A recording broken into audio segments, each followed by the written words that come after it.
How's it going, Martians? Welcome to another Martian Report with your favorite conspiracy theorist, me, Jade. So, as the title says, we're going to talk about the Great Conspiracy.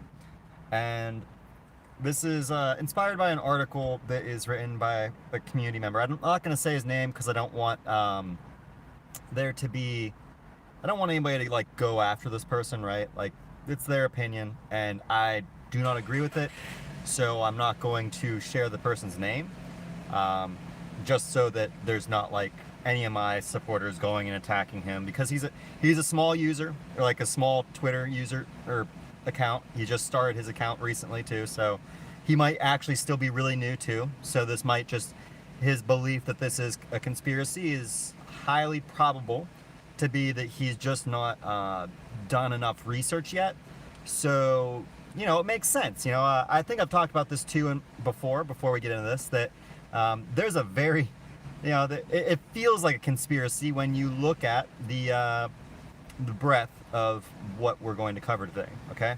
So before we start, I'm going to spend the first few minutes shouting everybody out because so many of y'all are shouting out to me, and I want to get a big shout out to all of you. Legendary, first one in the chat, has like, you're like, I think you're first more than you're not in the chat. Big shout out to you, brother. Thank you for tuning in. PuppyTube HD, how you doing? Buck Marley, Nathan Bryan, Cellmate, how you doing, brother? Glad to see you in the chat. Gary Brunner, who else? Mr. Penguin, how you doing? DNI conspiracy? Maybe. I think. I don't know. We'll find out, right? Play Chisel Tip, how's it going? Welcome to the chat. Javon Rice, thank you for tuning in. Lazy Lay, XRP, here we go to the moon. Hopefully soon, right? Hopefully soon. And I think that's basically everybody here. Cryptic Life, how you doing, brother? Egberton Ife, I think I said that right. How you doing? How you doing, Birdie B?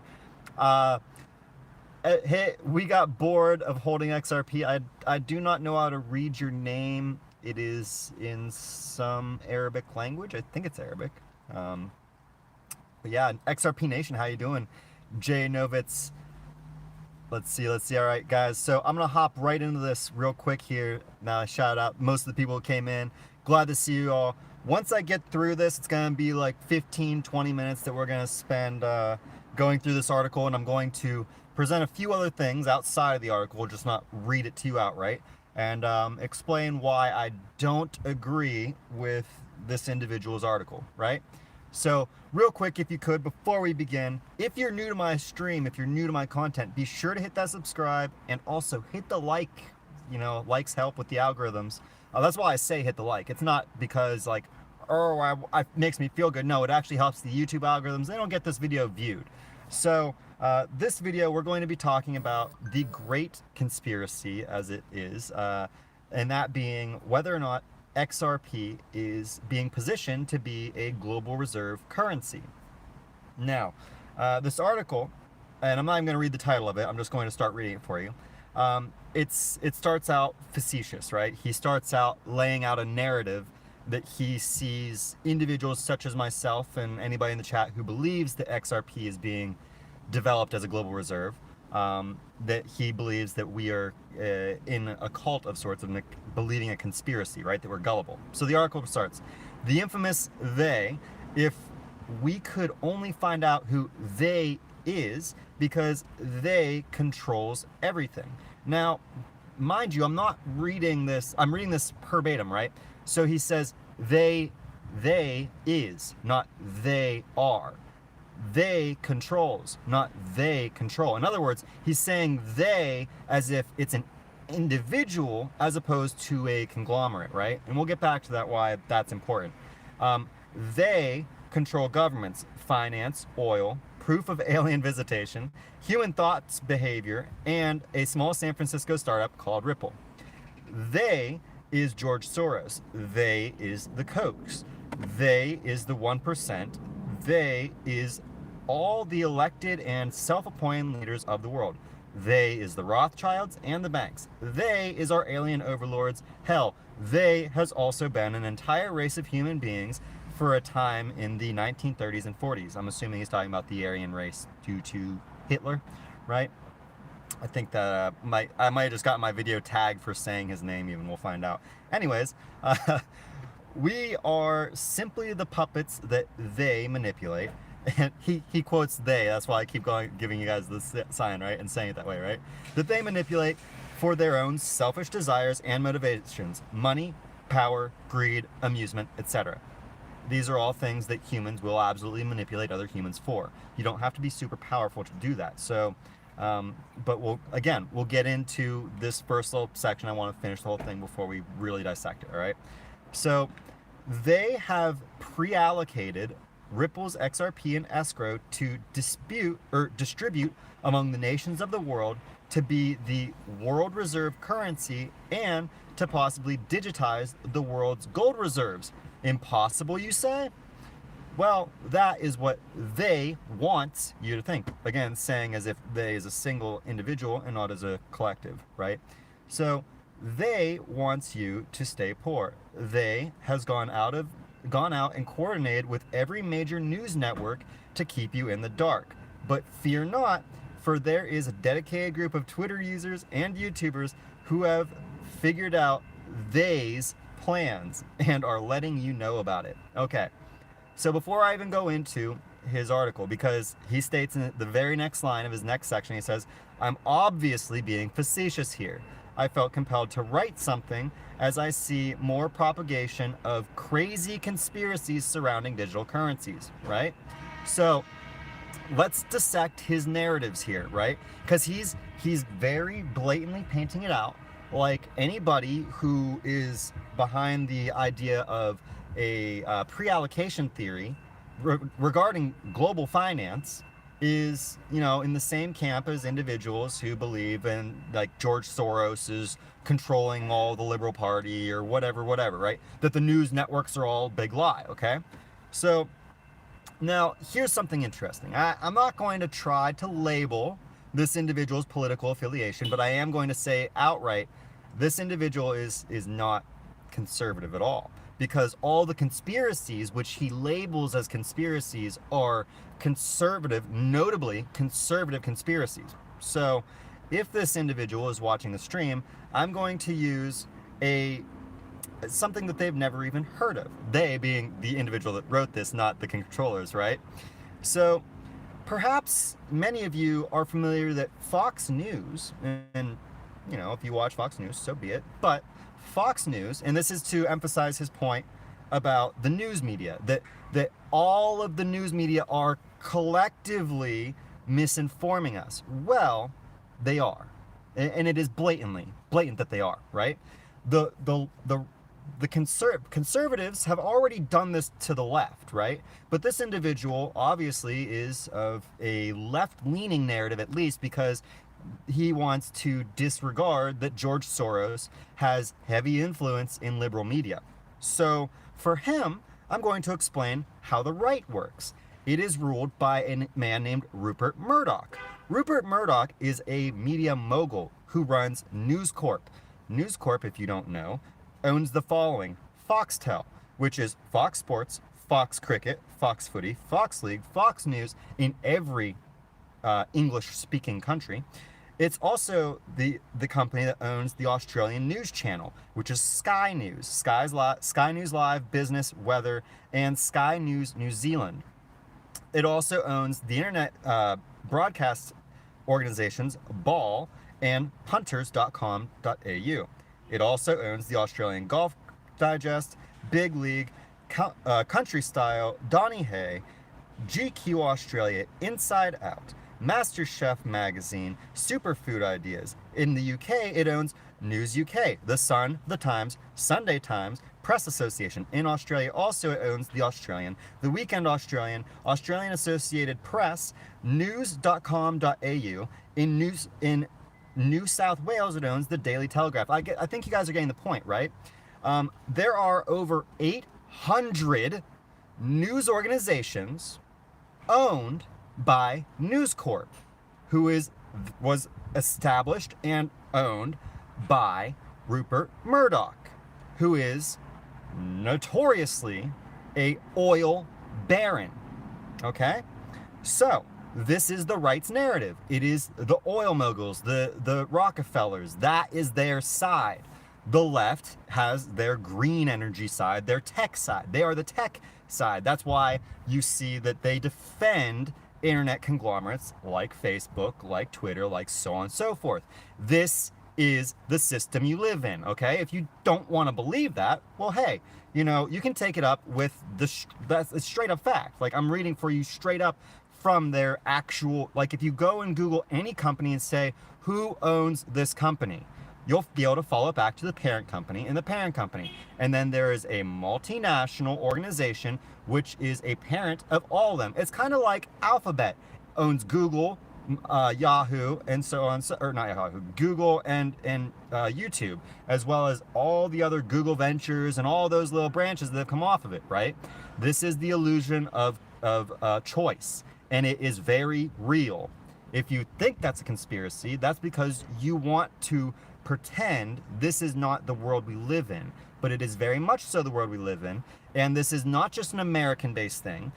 News Corp is, again, in Australia, New Zealand, England, America, all English-speaking countries have a News Corp affiliate there, and so they're absolutely painting you in, and again, this is just the right. I could do the same exact thing for the left. You can do the same thing with Time Warner, who owns CNN and HBO, Bravo, or what is it called? I can't think of the Bravo. I think it's Bravo.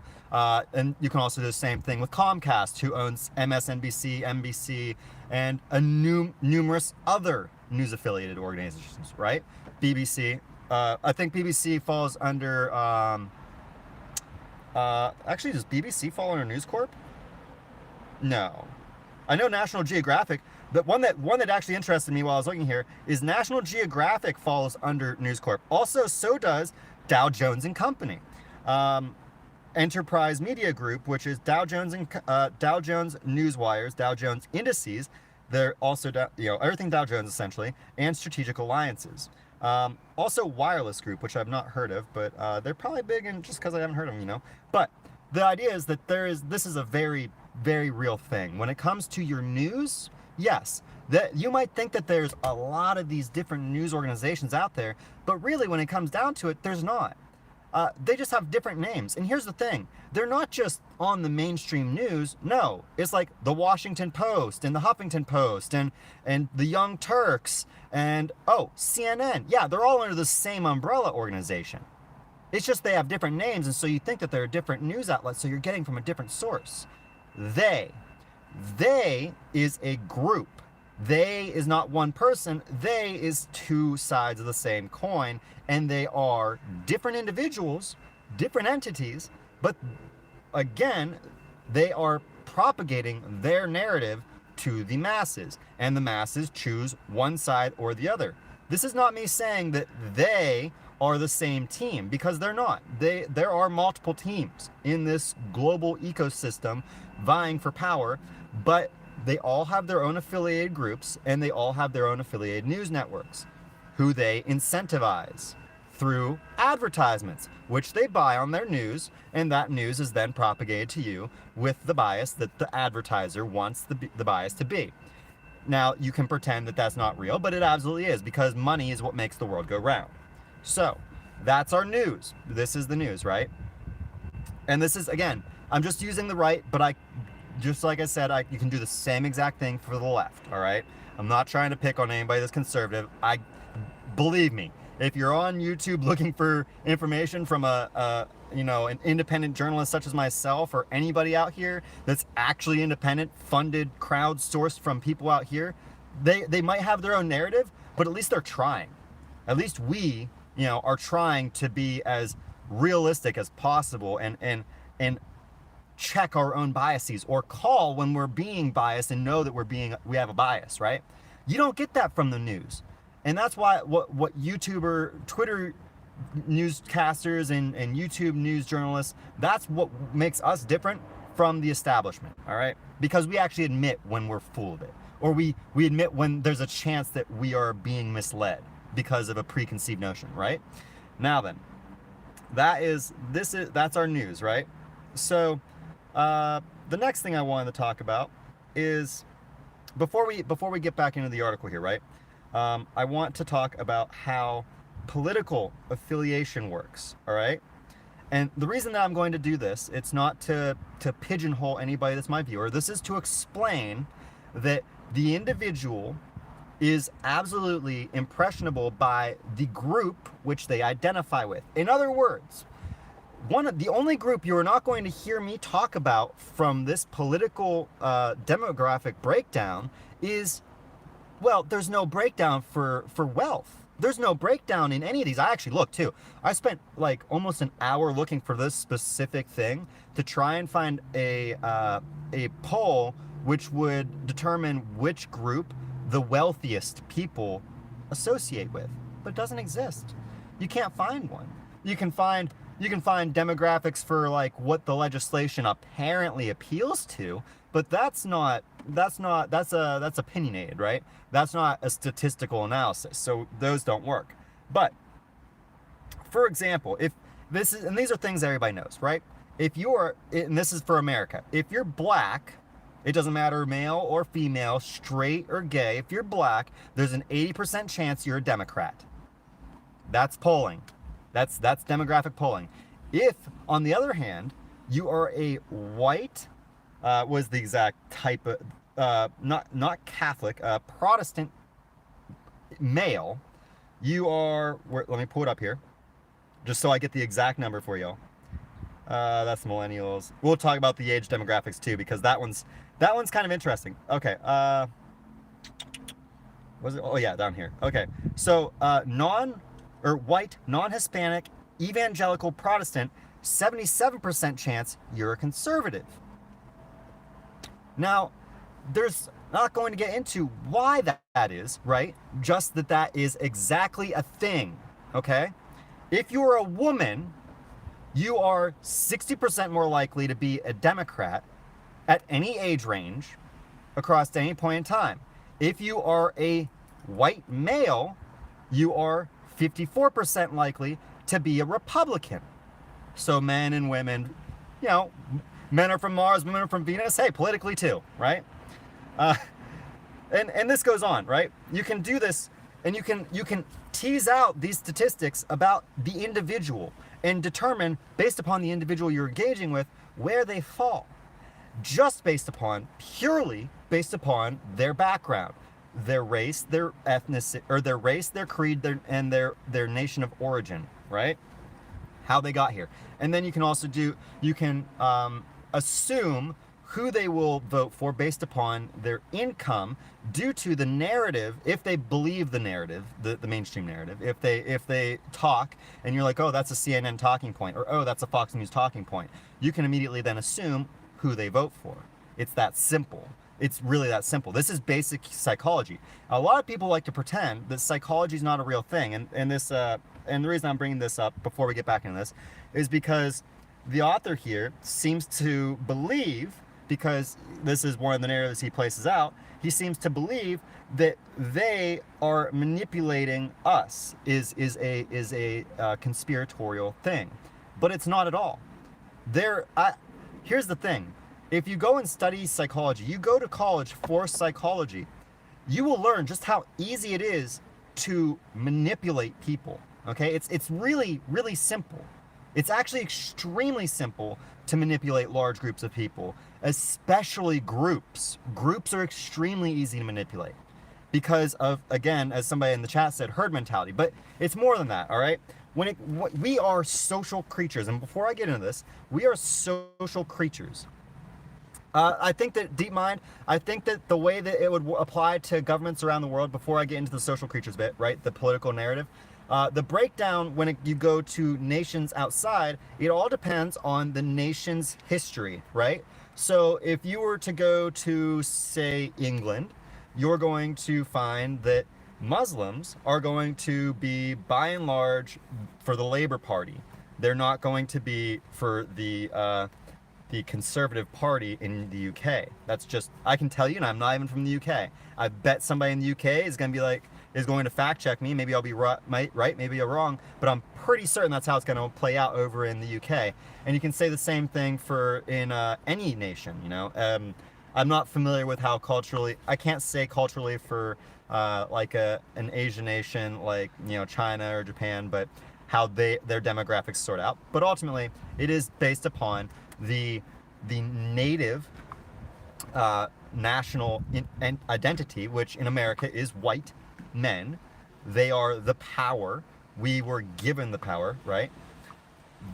We're born with it, right? We weren't given it. We were born with the power, and so the rest of society, the conservative party is he who has the power and does not want to relinquish it. The liberal party is they without the power who wants the power to come to them, without them going out and doing something for it. Ultimately, you know, and that's very basic, but that's how it works. All right. So we're going to move from that to this this notion about the pre-allocation right now, right? Because I just wanted to break down how, first off, yes, I'm a news journalist, or I consider myself a YouTube journalist. I'm bringing you information that I believe is non-biased and that I believe the mainstream outlets do not want you to know about. And the reason I believe they do not want you to know about it is exactly what I've just broken down for you. First, all those news and media outlets, the hundreds of them that there are, there's really only 3 of them: Comcast, News Corp, and Time Warner. All right, that's it. There's 3 of them. Next up, why is it that they don't want you to know? Because they're incentivized not to tell you. They're funded by industries like Google and Facebook and insert any oil industry or other tech company who's buying advertisements, any car company who's buying advertisements. Why is it that MarketWatch has slandered Tesla? Why is it that you've been told on your mainstream news outlets that Tesla is a failed company, that it's never going to go anywhere? Now they're the third, is it the third or second best-selling car company in the world? Their stock, if you invested in their stock day one, we'd already be retired. We wouldn't even be caring about XRP or any digital asset, because we would have invested in Tesla and we'd already be retired off of a few $1,000s invested. But you were told not to. You were told it was going to fail from day one. Why? I'm not going to tell you why, because that's conspiratorial, my belief, right? I'm a conspiracy theorist. Just like I'm a conspiracy theorist that Ripple is designing XRP to be a global reserve currency. Now, is that me being a conspiratorialist, or is that what Ripple said? Well, here's an article from Ripple on February 28th, 2000, that's reversed, it was published on February 28th, 2017, titled, "Ripple Consensus Ledger Can Sustain 1,000 Transactions Per Second." If you scroll down to the bottom of the article, the last sentence of this, or the last paragraph of this article reads, "With 2017 now well underway, we remain hard at work, focused on adding exciting new features to the RCL." RCL stands for Ripple Consensus Ledger, which is the XRP ledger now, right? They've rebranded it. And further improving the performance, stability, and quality of the Rippled open source code base. Most importantly, we remain more committed than ever to the simple goal of making XRP the world's reserve digital currency. This is from Ripple. This is from Ripple. Their website. Them saying it. This is their goal. This is their objective. Are you hearing me? This isn't a conspiracy. This is them straight up saying it. All right? No conspiracy. Because Ripple straight up says in public, on their insights, that's their goal. Okay. Now then, maybe now I'm going to go back to the article here. Okay? Oh shite, did I really just close it? Okay, 1 second, guys. We're going to have a little bit of lag here while I reopen this, because I have to turn on my hotspot. All right. Now, and I want to do this because I want to make sure that I'm not, misrepresenting his statement. I want to read it verbatim. I'm blowing up here now. History. And where is it? It should only be a few back here. Coil. I have like 1,000 Google searches while I was pulling this up. Sorry guys, 1 second. We're doing it live and I accidentally closed the article, GG. Okay, there we go. And we'll turn that back off so that we don't lag. All right, sorry about that, guys. So now then, we're gonna go down to this next section. I think it was the Truth Hurts section. And this is where he says, the truth is, there's no global entities that control everything. There is no shadow government pulling our strings. Do governments sometimes have interests that marry with each other? Yes. Do they? Oh, wait. I'm sorry. I'm getting ahead of myself. I'm getting ahead of myself, because the purpose. I actually want to touch on. I have to do this whole article because he constructs a beautiful narrative here, and I actually have several. I debunked this whole thing that he's done. Not debunk, but debunk that he's claiming that what we're presenting here is a conspiracy, right? And how's it going, Luffy? Glad to see you in chat, brother. Haven't seen you in a minute. And James Ryan, how you doing, buddy? Thanks for popping in here. So the section why he writes this, again, it started out he's saying that he was obviously being facetious with his aforementioned. Obviously, even though we just showed that there's no reason to be facetious because this is exactly how the world works. But he felt compelled to write something here as he sees the more propagation of crazy conspiracy theories surrounding digital currencies. These conspiracies aren't unique to any one cryptocurrency. They are not. However, there is only evidence of Ripple, aka XRP, being integrated and being looked at by those who have the institutional power to implement this technology, right? However, they're pretty much all over crypto Twitter, and I don't want to single out one Twitter user or YouTuber either. Now, I'm singling myself out because I absolutely believe this, and I'm going to save those in the space who also believe the same exact thing from having to, come out and address this, because, we're conspiracy theorists now. Anyways, there are a lot of gullible people in crypto, and that is why people fall for scams about 100 million XRP airdrop from Twitter accounts that sort of resemble Brad Garlinghouse's. Now, here's a question. Has anybody actually fallen for one of these scams? Anybody in our community, anybody in my chat fallen for one of these scams? Do you know what I find interesting is that he thinks that people who believe in conspiracy theories, you need singled out, Jay. I know, right? I wish he would have singled me out so I could have actually called him out, but I'm not going to name him. No, I don't think anybody in my community at least is going to have fallen for one of these scams because they're blatant. And here's the thing, a beautiful thing about paranoia, about schizophrenics, and this is straight up from the DSM, right? Whenever, and this is something, as somebody who studied psychology in college, this was going to be my profession before I went crazy and decided to invest everything and throw everything at this XRP thing and start doing journalism for it. I was going to be a psychologist. And so let me tell you a little bit about people with paranoia. They're hypervigilant. You cannot lie to somebody with paranoia. They will smell you out like a bloodhound. That's just, so when you engage with the paranoid, the worst thing you can do is to disregard or try to mislead them or try to create an incentive to them because they're hyper sensitive to such things. They're extremely sensitive to such things. And so you can't do it. Now, if you don't want to take my word for it, go listen to Jordan Peterson. Google Jordan Peterson. He is like one of the most renowned personality psychologists on the topic now. Go Google Jordan Peterson on paranoia.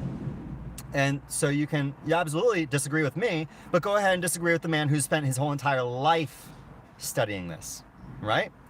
And you can go and disagree with a professional who has a degree, who's actually been a clinical psychologist, who, that's his job. And you're obviously not your job if you're going to be disagreeing with something that's straight out of textbook, straight out of literature, right? This is a field. And, people can have their opinions about human psychology, about 40 years of neuroscience study and over 100 years of psychological studies and evidence from that. You can disagree with it all you want, but the fact is, it's very true. And if there's numerous ways to prove it, but this video is not dedicated to that, right? This video is dedicated to this individual who wants to point out that if you were investing in crypto, or all one has to do is point to meetings with the IMF, BIS, the Fed, and the White House. Then also point to a few comments by people from those same organizations and page 7 from a document created by R3, a company that has been involved with Ripple to come up with something like pre-allocation theory, right? So here's the great bit, right? Calm down because someone disagrees with you. No, see, here's the thing, XRP Junior. It's not about disagreeing with me. It's about this individual trying to label like hard evidence as conspiracy, and the icing is at the end, so don't worry. I didn't say they're intelligent, XRP Junior. I said that if somebody's paranoid, they're gonna see right through your bullshit. That's what paranoia enables somebody to do, all right? So I didn't say anything about intelligence, so now you're trying to create a red herring argument that I didn't even present. So good on you, brother. Just keep trying. Keep trying. I'm really good at pulling that stuff out because I do have paranoia. Right? At any rate. The icing is on the cake for this, though. He's trying to say that any other cryptocurrency has met with the IMF. Any other cryptocurrencies met with individuals from the Bank of International Settlement. Any other entity has met with the Fed or has entered the White House. He's trying to say that this is a common occurrence in cryptocurrency. So it's not a big deal that Ripple's meeting with them, right? Or is anybody aware? Anybody aware of any other cryptocurrency, any other group developing any other cryptocurrency who has met with the IMF, the Bank of International Settlements, the Fed, or the White House, let alone all four, right? Anybody, any crypto, Libra, yeah, and look how well Libra is being received publicly and in court, right? Bitcoin, we don't have anybody from Bitcoin being talking with it. BSV, who met with who'd Craig Wright meet with? Who'd Craig Wright meet with, Ferdy? Because I haven't seen any evidence of him shaking hands with Christine Lagarde, or, you know, now people are saying Dogecoin and stuff, you know, it's obvious, right? Nobody. There's not another crypto. Nobody. Only Ripple, only R3. In other words, only XRP. Only XRP. The FBI. Yeah, Ferdy. Oh, I love that. That's good. That's good. Yeah, exactly. Exactly.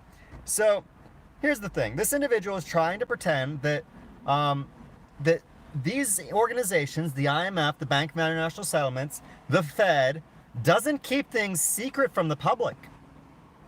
He's trying to pretend that they do not, so to speak, conspire against the public. That they do not have closed room meetings where they have sensitive materials which are not for the public eye, so that they can't, as to prevent any any kind of market turmoil or insider trading or anything like that. No, you can argue that that's exactly why they do it, right? You can, and that's probably the lesser conspiratorial way to look at such, right? But it's not. It doesn't negate the fact that that's exactly what they're doing, right? So let's get down to this, right? I want to find exactly where he says this, and I'm going to quote him to jump, because it's already 34 minutes. I want to talk to this. So you would need something to bridge. So he's talking about, he goes into, okay, I'll read from the top of this paragraph, and then we'll go through this. So if all G20 nations want to jump full force into blockchain and DLT, and we know that not all countries are completely on board with the cryptocurrencies, why wouldn't they just come up with their own solutions? If they did, wouldn't that be great news for Ripple? Absolutely it would. Again, from him. You would need something to bridge those disparate closed loops, which is what Ripple has been positioning XRP for a while now. How many times does David Schwartz need to talk about XRP as a bridge currency and talk about walled gardens for people to realize this? Oh, this is the best part, guys. This is the best part. So, does anybody know the definition of a bridge currency? I'll let the chat answer that. Who knows what a bridge currency is? Does anybody think that there's a bridge currency that exists today? Let's start with that one. Does a bridge currency, is there an effective bridge currency in the world today? It's called, yeah, there technically is one. It's called the US dollar. So, let me explain this. Let me pull this up for you, right? If you Google define bridge currency, now you're not going to be able to see too well because it's, you know, oh, come on, focus on that at least, phone. It says, it pulls up immediately from Investopedia. Ripple is a technology that acts as both a cryptocurrency and a digital payment network for financial transactions. It was first released in 2012. In other words, there is no definition for bridge currency. A bridge currency has not existed before XRP. Before David Schwartz started using the term bridge currency for XRP, it didn't exist. Now then, do you know what the definition of a reserve currency is? Of a global reserve? Here we go. A reserve currency, or anchor currency, is a foreign currency that is held in significant quantities by central banks or other monetary authorities as a part of their foreign exchange reserve. The reserve currency can be used in international transactions, international investments, in all aspects of the global economy. It is often considered a hard currency or a safe haven currency. I rest my case. This individual who wrote this article doesn't even realize that a bridge currency is a global reserve currency. The two terms are synonymous. Game over. So I'm not a conspiratorialist. Neither are any of you who believe this. We're not conspiratorial for believing that XRP is going to be a global reserve currency because it's being developed as a bridge currency. The two terms are synonymous. Game over. Game over. Just walk away from it. When somebody says, so when these people present these kind of opinions, it's like they don't even know what they're talking about.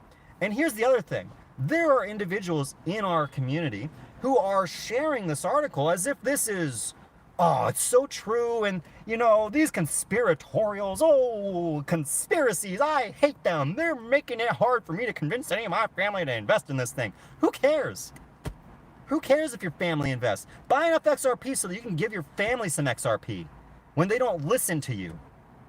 Who cares if your friends don't listen to you? They're going to be broke as a joke while you're loaded, and you get to decide which of them was polite enough that they deserve you to actually give them a break. Say, listen, I get it.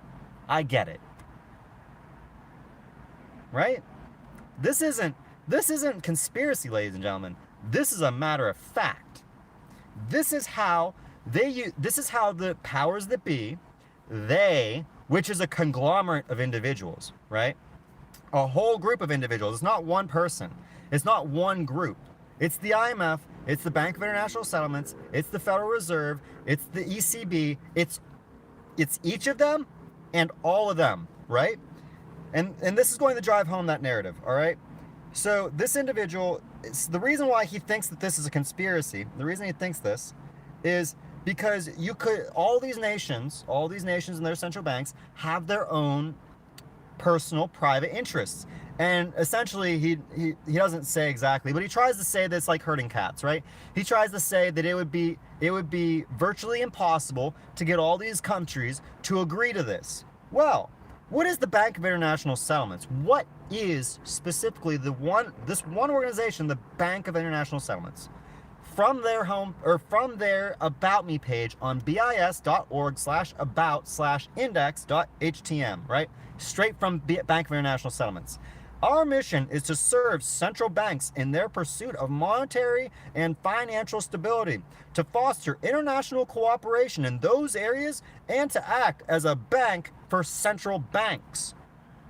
Established in 1963 or 1930, the BIS is owned by 60 central banks, representing countries from around the world that together account for about 95% of world GDP. Its head office is in Basel, Switzerland, and it has 2 representative offices in Hong Kong and in Mexico City. It's the bank of banks, top 6 that 60 central banks belong to, that represents 95% of all the world's GDP. When you have a world that went through 2 world wars, guess what? You learn how to fucking work together. That way you don't have a 3rd world war. That's why these organizations exist. That's why we haven't had a 3rd world war yet. Because these organizations were established after World War II, so that, well, the BIS came about before World War II in 1930, right? But IMF was developed after World War II, so that we'd never have a World War III. Because world wars are not started by some random royal being offed or some power-hungry jagoff from Germany. No, they're started by economic crises, global economic crises that result in global wars. That's how these start. Exactly. World War III is an economic war we're going through. We're technically in that, right? And that's why we're witnessing all these countries move towards this. Because they know that we either go to an actual bombs-dropping World War III, or we implement a currency, an international bridge currency, a global reserve, and a decentralized, non-national, supranational currency. And it's not going to be developed by any one nation. It's going to be developed by a private company, Ripple. Because that's how you make sure that no one has their interests stepped upon. Now, granted, Ripple is an American company. That's true. Perfectly true. However, at the same exact time, Ripple is a privately owned company with offices around the world. It was established in America, but it is global.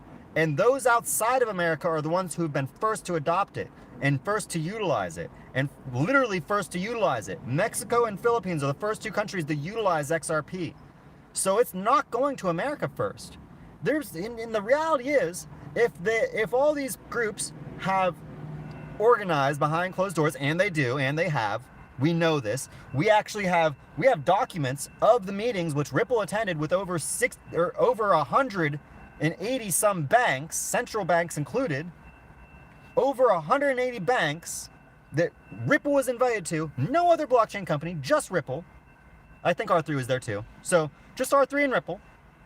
I don't know if R3 is though. I think that was. I might be misremembering, but know for a fact it was Ripple, maybe R3, and over 180 financial institutions. And guess what?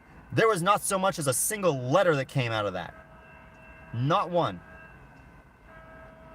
What is this? What do you got here, Carl? The theory exists and was called a supranational currency, called also by Christine Lagarde. Exactly that too, right? We've heard Christine Lagarde talk about a global payments, a international currency for this that will underpin the basket of global currencies, and it's not a Bitcoin or Ethereum. We're not talking about Bitcoin or Ethereum. Her words, right? This is like, you know, I'm frustrated, obviously. I'm energetic about this because first off, I know other people in the space have spent far longer than me trying to lay this out for everybody, but I've spent the past 6 months of my life doing nothing but researching this space and creating video content, trying to lay this out as plain as possible for everybody so that you can understand that what I'm presenting is not a conspiracy theory. This is, and I go to the source too. I rely on source more than anybody in the space. Well, not anybody. There are some. I don't use anything from Twitter. I very rarely I only read articles on news just for filler, for content, because it gets my channel out there. But most of my content, my good content, the stuff that I've done, that I've been proud of, and that I sit here and preach day in and day out, it's straight from the horse's mouth. It's straight from Christine Lagarde. It's straight from Augustin Karstein. It's straight from the Mark Carney, right? I go to the source. I don't sit around and speculate on things that somebody is posting on Twitter, or some cartoon bear's talking about, or the Ripple Riddler. No, I went straight to the source from day one when it came to these things. And so, for me to be put into a group with conspiracy theorists who believe in the cartoon bear or the Ripple Riddler, because I'm talking about the IMF and the Bank of International Settlements relationship with Ripple, that does trigger me. And that does warrant me making a 45-minute rant on it basically now, right? But thank you, 206 of y'all tuned in, 207. Please hit that like if you enjoyed the rant, if you found it informative, if I provide something for you that you didn't already know, right? Some insights that you didn't already have, please be sure to hit that like. I also wanted to pull up, so that you guys don't think that I'm just like rambling about Bank of International Settlements, I did pull up an article from Britannica about what the IMF is, why it was developed, and so on and so forth, right? And so I'm going to read this and we'll close on this, right? The International Monetary Fund, the United Nations specialized agency, founded at the Bretton Woods Conference of 1944 to secure international monetary cooperation and to stabilize currency exchange rates and to expand international liquidity, access to hard currencies. The origin was the first half of the 20th century was marked by 2 world wars that caused enormous physical and economic destruction in Europe and a Great Depression that wrought economic devastation in both Europe and the United States. These events kindled a desire to create a new international monetary system that would stabilize currency exchange rates without backing currencies entirely with gold, to reduce the frequency and severity of balance of payments deficits, which occur when a foreign currency leaves a country when more of a foreign currency leaves a country than enters it, and to eliminate destructive mercantilism trade policies such as competitive devaluation and foreign exchange restrictions, which is exactly what we're witnessing unfold on the global stage right now between the US and China. This is actually the big hubbub over the US-China trade war is because China was unfairly devaluing its currency, while the US is in between a rock and a hard space. It can't do that because the US dollar is the global reserve currency. And in order for the global ecosystem to function properly, you need a strong global reserve currency. So what needs to happen is the US dollar needs to be removed as a global reserve currency so that the US can effectively devalue the dollar to make American employment more cost effective, to make it more efficient, right? Because right now it is super expensive to hire an American for doing anything other than work that stays here in America. That's why we produce virtually nothing for the world at large anymore, because nobody can afford something made in America outside of a few first world countries in Europe, right? That's why we don't do anything. So we need this new system, a new currency, preferably a digital one that can do thousands of transactions per second, so that we can move away from it, right? Now, let's see here. After the ratification by 29 countries, the Articles of Agreement entered into force on December 27th, 1945, and the fund's Board of Governors convened the following year in Savannah, Georgia, U.S., to adopt bylaws and to elect the IMF's first executive director. The governors decided to locate the organization's permanent headquarters in Washington, D.C., where its 12 original executive directors, first met on May of 1946, and the IMF's operations began the following year. So the IMF is composed of 180 member states, and the governors, who are usually their country's finance ministers or central bank directors, attend annual meetings on IMF issues. So that's the takeaway too, right? It's not just the Bank of International Settlements, who has, 60 of the central banks of the world, 95% of all of the world's GDP, but also the IMF, which accounts for the finance ministers of over 180 countries. This is how the globe functions. This is why we don't have world wars. This is why there hasn't been a world war since World War II. Yes, America has become the world police. Yes, America goes and invades other nations in the Middle East. But do you know those nations that they're invading? The nations that America is invading are the ones that are outside of this organization that the world wants incorporated into these. And so they're going to do it, since they can't get to it through diplomatic means. They're going to get there by instating a regime who supports what they want. And yes, I'm absolutely sure about that, Rick Hansen. I read it straight from the site. That's exactly why these were developed. You can even go, if you actually go and do research on on World War II, you can find, there's actually a lot of documents that you can find on World War II that break down exactly that too, why it started. And World War I was started because the German economy collapsed, and so the German war machine was how they supported, or how they invigorated their economy. That's before Hitler even. World War II, Germany, after being defeated, was in even dire straits, so its populism, nationalism was even more rampant. And so it was only a matter of time before somebody came up and said, let's make Germany great again. You know, it's essentially what his slogan was. But the idea is that, right? So I just wanted to come out and say, hey, XRP guys, everybody in XRP is the global reserve currency, is clearly a conspiracy. It's clearly a conspiracy theory. It's never going to happen. It's just going to be a bridge asset, guys. It's not going to be a global reserve currency. It's just going to be a bridge asset. Don't worry. They're the same thing, though, all right? They're just the same thing, so it's okay. It's okay. We'll stop calling it a global reserve currency.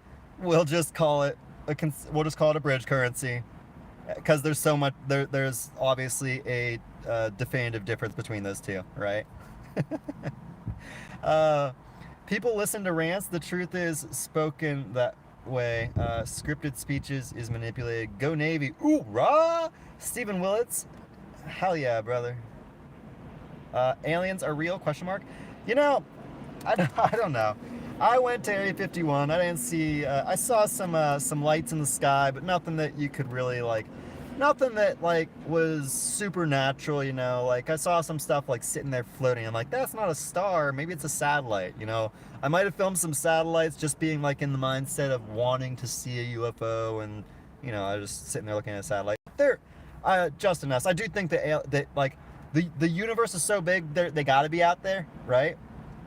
I just don't know if I believe in ancient aliens or aliens here, you know what I mean? But you know, that's just because I'm a skeptic and I haven't been provided strong enough evidence to believe it yet. And now, there's also this other thing. If anybody's watched Joe Rogan recently, Joe Rogan recently interviewed Edward Snowden, and I'm actually starting to wonder about Edward Snowden. Because I'm not even gonna go into that. But yeah, it's really hard to say what the real story is behind aliens. But you know, they're not aliens. They're interdimensional beings, daemons. Tyson Bailey. You know, I think if they're interdimensional, they're just humans from another timeline. That's just, you know, that's my perspective on interdimensional beings, right? If somebody came from a parallel dimension, well, that means they probably came from a parallel Earth, and so they're humans from a more advanced timeline, or maybe a future human timeline that's not our own, you know? Maybe. I mean, I bet that those aliens, if those aliens exist, they're probably here on Earth and nobody even knows. And maybe maybe those are the spaceships, the alien spaceships that are in Area 51, and maybe there's just a few like future humans that are like stranded here in your timeline that can't go back home, our timeline. Yeah, angels are aliens. Angels and demons are aliens, and so are humans from another timeline. That's the way I see it. You guys are getting wild now in the chat. Say hello to my wife, Jeanette. She doesn't believe in XRP. Well, why would I say hi? She's not even watching the stream, right, buddy? But I'll shout her out nonetheless. We got 185 of you guys that came to listen to my rant, so I appreciate it, guys. Also, I'm finally going to be doing a standalone little video that's not going to be a live stream for a change. I'm so excited to get back to doing some higher quality content that's not me sitting in my car talking. And that's all. I already said thanks in my last stream, but I got to thank him again. That's all thanks to Bradley G. Thank you so much, brother, for helping me get a new laptop. I really appreciate it. And thanks to that, I'm going to be doing at least one video tonight, and it's going to be, I don't know if I'll get it up to, if it depends on how long it takes me to make it, because it's going to be an exiting strategy video, and I'm making a Google document that everybody who watches the video will be able to access the Google document, so that they go and pump in whatever prices they want without however much XRP they have to find out how much money they'd have if they exit out. And I'm going to, in that video, present an exiting strategy, how one way that, that's not exactly my plan, it's just a hypothetical plan of how you could exit if you had, say, I'll use something real, like 10,000 XRP isn't a lot to get to, I don't think. I think that anybody out there who's serious about this investment can get 10,000 XRP. That's $3,000 right now. I mean, come on, that's not a lot of money. It's a lot of money, but for a investment that you're going to make for like 5 to 10 years, that's not a lot of money. And if you, in my opinion, if you think that you're going to become like fabulously wealthy with less than $1,000 into XRP,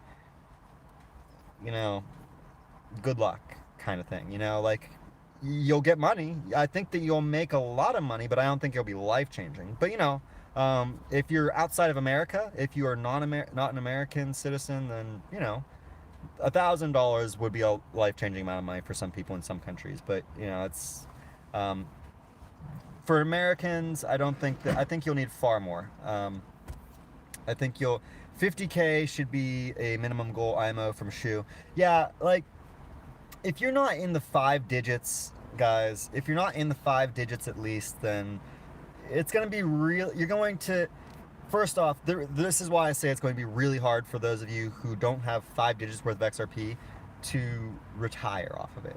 And that's because, a million XRP. If you don't have 5 digits, though, the reason why it's going to be hard is because you're going to have to hold through thousands of % gains. And that's going to be really hard. That's going to be extraordinarily hard for anybody to do. Like, if you have even just 10,000 XRP, right? You do not get to become a millionaire. You do not get to think about retirement until XRP hits $100. Okay? That's a lot of money. That's a lot of growth, rather, right? That's 3,000% gains. Okay? And that could take a long time. That could, I hope that these gains come in like they did in the 2017 bull run, right? But we have to be realistic that this might be a slow grow, that this might take years to unfold. And as that unfolds, first, it's going to be harder to get more XRP. And second, it's going to be harder to hold on to what you already have and not try to take profits out, right? So now, at these ranges is when everybody should be trying to get as much as they possibly can. That's why I'm doing what I'm doing. That's why I'm living in this situation right now.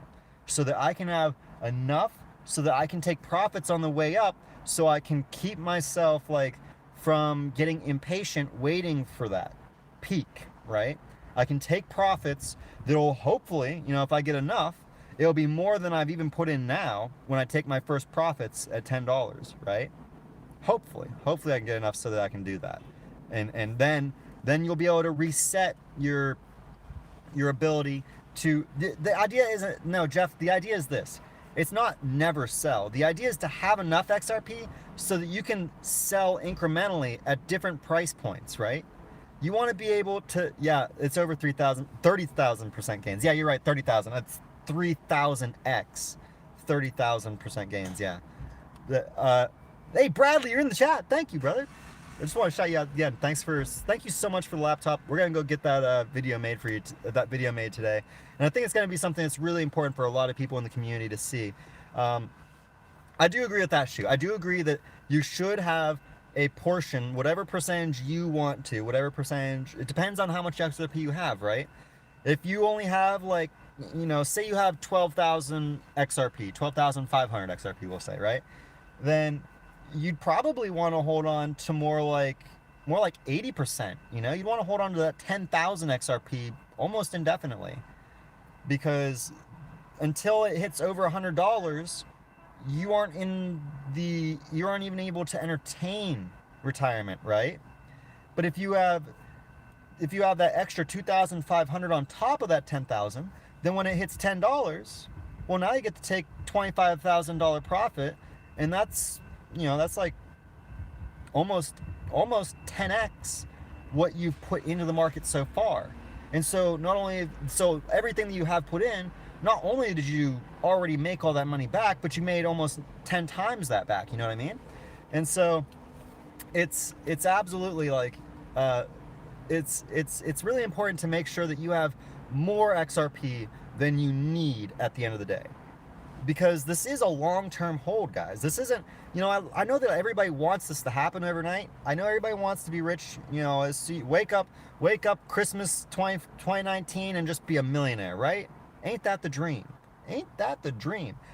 It's so much of a dream. I had a dream Sunday night, or Saturday night, Sunday morning, woke up after dreaming that XRP hit $10. I woke up, because I was like, I took profit. I had a dream that I took profits at $1. I took I think like 1,000 XRP off the table at $1, and then it shot up almost immediately to $10. And I was like, ah! Well, if dreams come true, Jeff Wallace, then you really better watch out for Bitcoin, because I had a dream last night that Bitcoin went to zero, like straight up zero. And it went to, and it was a weird dream too, because, so like, I was watching the price charts, and XRP, or Bitcoin rather, it just like went, like it chunked from like I think it was 9K or 10K in my dream. It chunked from like 10K down to like 5K, and then it chunked again to 2K, and then straight to zero. And I was like, what? I need to buy. And so, because I was like in the mindset, in the dream, I was like, oh man, this is a steal. I can buy Bitcoin. How could it possibly go to zero? There's no way. It should never. And so I like tried to go onto the exchange, and I couldn't buy it because they delisted Bitcoin on the exchange. And I was freaking out, like, no way, it's got to be listed somewhere. This is why it went to zero. They removed it from the exchanges. I gotta get it. So, but yeah, it's fine though, because 2 nights in a row now I've dreamed about cryptocurrency markets, about trading. I'm not even trading, and I'm dreaming about trading already, guys. It's the addiction's real. No, yeah, I don't think it will go to zero. It was a dream. Like, I'm not saying that that's what's gonna happen. That's just a dream that I had, and it was kind of wild. It was kind of a wild dream. Just don't sell when we break out all-time high. So, I mean, it depends, Shu. I mean, if you have enough XRP, if you have like 100,000 XRP, go ahead, sell at all-time high. Sell a bit, you know, sell 10% at all-time high. I mean, we're still gonna go beyond it when we break it. You know, as soon as we break all-time high, you know that we're just gonna keep going. But it'll probably correct first, so sell a little bit at all-time high if you got a lot of XRP. Yeah, like 5% for you, maybe, you know. I actually won't be selling at all-time high. I won't. My first exit personally is at $10, at least right now, you know. If I build my bags big enough, then maybe I'll be able to have like a small portion that I take out at $5 too, a previous all-time high. But for now, my first sell limit is at $10. and that's going to be like, right now it's only like 2%, maybe 5%, somewhere in that range. I haven't decided exactly, but it's going to be a minimal part of my investment that I actually sell. And it's not even going to be like a lot of money for me even. It's just going to be, it really, I think at $10, I might, no, I'll make a little bit more than I've invested so far. A fair bit more. But like nothing super crazy, not like $25,000 or anything like that, like I was saying before, right? But it'll be enough that I'll be like, oh, I'm gonna go on vacation now, right? Um, but yeah, guys, so I'm gonna get that video out for you. That's gonna be the first video I do, and it might take all day because I still have to like get all of my my backgrounds and everything set up on the laptop. I've only installed the software. I haven't like messed around with OBS yet to get everything set up. So don't expect a video, one of my high quality videos to come out today. It'll probably be tomorrow morning, maybe tomorrow afternoon, depending on. Well, it should be tomorrow morning. I'll set it for like somewhat early. It'll be morning for me. It'll be afternoon for you guys. It'll be like, and then I'm also going to try and, if I can get that out early enough, then I'll get at least a news article, because I did find a really cool news article that I want to cover also for you guys. So I'm gonna cover that. What else? Yeah, that's basically it as far as the breakdown of the news that I got for you guys. Oh, that's also what I was thinking. We're also going to schedule a meetup for November 30th. So the last Saturday of the month, I'm going to try to have a meetup now. And we're going to do it in Coronado Beach at the Coronado Beach Starbucks. So it's anybody that's interested, mark it on your calendars now. I'm going to be promoting it a lot more. I'm going to pin it to my Twitter page, and I'm going to make a comment here on YouTube where I plug it to, like in the community, so everybody knows. Since we tried to do a meetup this weekend where I was promoting it for a week, didn't go so well, right? Nobody showed up, so we'll see if anybody's interested. So it's gonna be here in San Diego on Coronado Beach. Hell yeah, Nado, definitely. Somebody has a shoe left. Shoe true. Looking forward to it. Yeah, I look forward to being able to get back to doing actually high quality content for you guys. So everybody, once again, thank Brad, because this man is a G. Bradley G, you're a G, brother. I really appreciate your help in getting me back into creating some good high quality content. I don't know, it depends on how often I will have access to this to the conference room at the college that I'm going to be using. So I don't know if I'll be able to like regularly create high quality content videos for you guys again, but I'm gonna try and at least hopefully be able to get at least like 2 to 3 out a week until I get to Malaysia, and then we'll ramp things back up as high as much as the news is out there. We'll get back into that, and I'll still do the daily live stream with everybody, come in and chat with everybody, but that'll just be more so where I come in and chat with y'all instead of going on tangents like I did today. Because I do enjoy actually chatting with everybody. Like, y'all always have like a lot of you have some really interesting thing. You know, there's some trolls that come in the chat, but you know, by and large, everybody that comes and hangs out is really cool, and I really appreciate getting to chat with everybody and see what everybody else's takes are. Rick Hansen, 1,000 pounds cooks down to almost nothing. I mean, boiled down to almost nothing. 1,000 pound cooks? What are you talking about? 1,000 pounds of what? He's talking about something I don't know about. Somebody's having a conversation about cooking, and I'm hungry. Jason Straw, as long as you can make that sell order, you can withdraw at your leisure. No need to freak out about withdrawal blocks on exchanges. That's true too, Jason. That said, I'm still going to promote that in the new exit strategy video, so because a lot of people ask about it. And so, like, really all I can suggest is for people to look up reliable exchanges in their nation, because it doesn't just differ from nation to nation. In America, it differs from state to state. Like, if you're in New York, you're actually really limited on the exchanges that you're able to cash out and you know, trade cryptos on. But yeah, so we'll definitely go about it. Remember, there are no aliens and no conspiracies. Rick Hansen. There's definitely aliens, and you know, there's been numerous conspiracies throughout time. You know, here's the thing: The difference between a conspiracy theory and a conspiracy is the conspiracy is, it's a thing, you know, it's people working behind closed doors. The theory is that people are saying that, oh, there's a gray area whether or not there are a group of people working behind closed doors, right? Here's the thing. There is absolutely a group of people working behind closed doors, a group of central bankers working behind closed doors on a new digital reserve currency. We have documents for this one. This one's real. So it's not a theory, it's a conspiracy.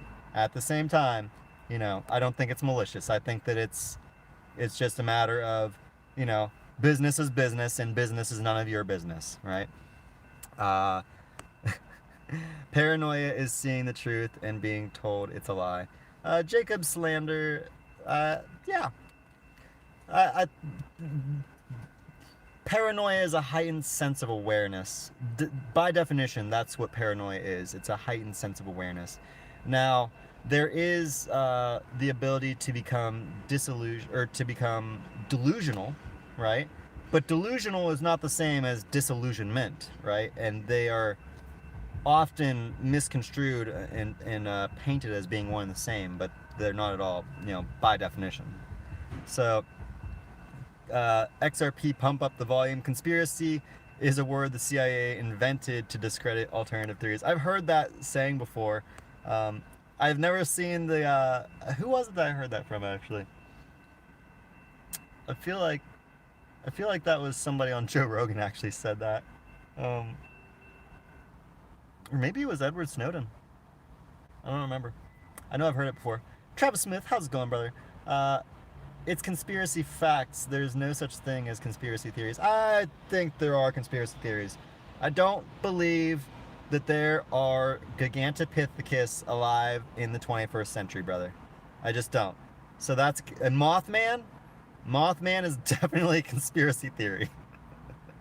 Mothman is such a conspiracy theory. I'm sorry. He's totally a conspiracy theory. The Loch Ness Monster, that's a conspiracy theory. There's no way that a Leopleurodon survived, a single Leopleurodon survived that long since the time of dinosaurs to today. It just, no. By itself, no. First off, if it did, lizards don't stop growing. Yeah, exactly, AJ, exactly. I know that's why I said Gigantopithecus, because I didn't want to say the other one because I know a lot of people believe. You know, yeah, Nessie's not real, right? Like, come on, guys. I wish. I'm so, like, I was heartbroken when I actually, like, went over the actual, like, I tried to rationalize it in my mind. I'm like, well, okay, that would mean there'd need to be a breeding pair, right? There'd have to be multiple Loch Ness monsters, not just one. You can't have a single creature walking around by itself. There has to be many. And Bigfoot would be another example too, right? Like, there'd have to be a tribe of Bigfoots out there. You know, there'd have to be a troop of Bigfoots. They have to. Megalodon J. Novitsky. Megalodon is a bit is a gray area, right? Because the ocean's so big, we don't really know. But I think I would assume that it's probably extinct. I think we would have found one by now. I think one would have washed up on shores by now if megalodons were still alive. But you know, that's a gray one. You know, I can still entertain that maybe there's a megalodon out there. Dinosaur hoax, Darwinism, social engineering, plus ladies. He states you are less than man. Oh boy, now we're getting into the young Earth creationists. Okay, so we're gonna call the video on that one. Guys, if you enjoyed me debunking the conspiracy theory that I was able to debunk and prove is actually legitimate and not a conspiracy theory, please hit that like. If you're new to the channel, hit the subscribe and ring the bell. Most important of all, ring that bell. If you haven't rung the bell, what are you doing? Why haven't you rung my bell yet? If you don't ring the bell, you're not going to know when I'm going live, because YouTube, it likes to, like, even when people ring the bell, you'll sometimes notice that it'll, like, tell you about somebody's video like 5 days afterwards. But I stream every day at 2 p.m. Pacific Standard Time. And so I hope to see all of you in my next live stream. Thank you for ringing the bell there. Pump up the volume. I can't wait to see all of you guys in the next video. As always. Oh, before I do the outro, also, if you are a regular viewer who donates to my stream, or even on a regular basis, I do encourage all of my viewers to not donate in Super Chat, but to instead donate through my Patreon. The link is in the description below. I like to do this at the end of the video as opposed to the beginning, because, you know, anybody that's watching a whole live stream, hour and 15 with me, you know, maybe you're probably the most likely to actually donate to me anyways. So if you are feeling so inclined, use Patreon, not Super Chat. Super Chat is terrible. YouTube takes 30% of all the money donated through Super Chat, so I would much prefer my contributors to contribute through means which is actually going to me, not YouTube. Thank you all, as always though, for tuning in. I can't wait to see you guys in the next one on Mars.